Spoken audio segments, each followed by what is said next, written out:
বেড়া বকরি ছেড়ে দিয়ে লক্ষ্য রাখো, আমার নবী বেড়া বকরি দুম্বা ছেড়ে দিয়ে ঘুমায়া থাকে।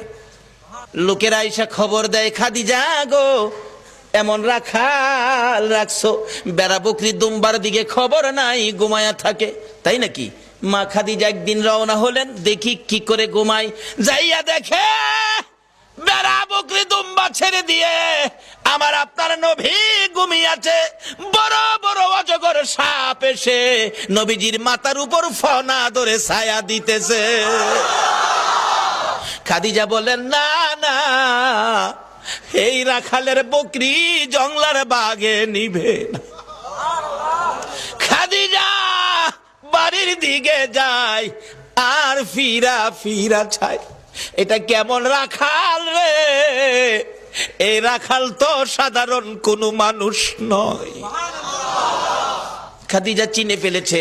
বেড়া বকরি দুম্বা নিয়ে বাড়িতে আসতে বলো আমার রাখালকে। আমার নবী দুপুর বেলায় বেড়া বকরি দুম্বা নিয়ে বাড়িতে রওনা হলে খাদিজা বাংলা রুমে বসে বসে দেখে, এটা কেমন রাখাল রে? যে রাখাল রৌদ্রের মধ্যে আসতেছিল, আকাশের মেঘের টুকরা এসে রাখালের উপর ছায়া দেয়।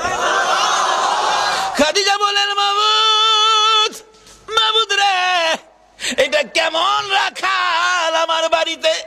নিশ্চয়ই উনি সাধারণ কোনো মানুষ নয়, নিশ্চয়ই কোনো মহামানব হবে। আসেন, আর বেড়া বকরি দুম্বা আপনাকে চড়াইতে হবে না, শুধু এই জায়গার মধ্যে 2 ঘন্টার ওয়াজ। এই জায়গায় কি ঘটনা ঘটেছে আজকে এই নবীরে চিনি না, যারা চিনেছে তাদের জীবন ধন্য হয়েছে।